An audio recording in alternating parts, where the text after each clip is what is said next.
ಅನುಮಾನಾಸ್ಪದ ಸುಟ್ಕೇಸ್ ಪತ್ತೆಯಿಂದ ಆತಂಕ, ಬಳಿಕ ಸಾಮಾನ್ಯ ಪರಿಸ್ಥಿತಿ.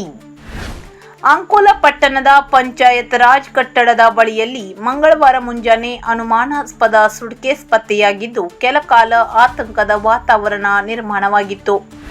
ಸ್ಥಳೀಯರು ಸುಟ್ಕೇಸ್ನಲ್ಲಿ ಬಾಂಬ್ ಇರಬಹುದು ಎಂಬ ಅನುಮಾನ ವ್ಯಕ್ತಪಡಿಸಿ ತಕ್ಷಣವೇ ಪೊಲೀಸರಿಗೆ ಮಾಹಿತಿ ನೀಡಿದರು. ಮಾಹಿತಿ ತಿಳಿದ ಕೂಡಲೇ ಅಂಕೋಲ ಠಾಣೆ ಪೊಲೀಸರು ಸ್ಥಳಕ್ಕೆ ಧಾವಿಸಿ ಸಾರ್ವಜನಿಕರ ಓಡಾಟವನ್ನು ನಿರ್ಬಂಧಿಸಿದರು. ಬಳಿಕ ಕಾರವಾರದಿಂದ ಶ್ವಾನದಳ ಹಾಗೂ ಬಾಂಬ್ ನಿಷ್ಕ್ರಿಯ ದಳ ಸ್ಥಳಕ್ಕಾಗಮಿಸಿ ಸುಟ್ಕೇಸ್ ಪರಿಶೀಲನೆ ನಡೆಸಿದರು. ಸುಟ್ಕೇಸ್ ತೆರೆಯಲಾದಾಗ ಅದರಲ್ಲಿ ಬಟ್ಟೆಗಳು, ಔಷಧಿಗಳು ಹಾಗೂ ಯಲ್ಲಾಪುರ ಮೂಲದ ವ್ಯಕ್ತಿಯ ಮತದಾರ ಚೀಟಿ ಮತ್ತು ಬ್ಯಾಂಕ್ ಪಾಸ್ಬುಕ್ ಮಾತ್ರ ಪತ್ತೆಯಾಯಿತು. ಈ ಕುರಿತು ಅಂಕೋಲ ಸಿಪಿಐ ಚಂದ್ರಶೇಖರ್ ಮಠಪತಿ ಪ್ರತಿಕ್ರಿಯಿಸಿ, ಸುಟ್ಕೇಸ್ನಲ್ಲಿ ಸ್ಫೋಟಕ ವಸ್ತುಗಳಿರಬಹುದೆಂಬ ಆತಂಕವಿತ್ತು.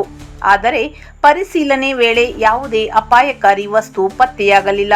ದಿನಬಳಕೆ ವಸ್ತುಗಳು ಮಾತ್ರ ಇದ್ದವು ಎಂದು ಸ್ಪಷ್ಟಪಡಿಸಿದರು. ಸ್ಥಳದಲ್ಲಿ ಕೆಲಕಾಲ ಉಂಟಾದ ಆತಂಕದ ವಾತಾವರಣ ದಳದ ಪರಿಶೀಲನೆಯ ನಂತರ ಶಮನಗೊಂಡ ಜನತೆ ನಿಟ್ಟುಸಿರು ಬಿಡುವಂತಾಯಿತು.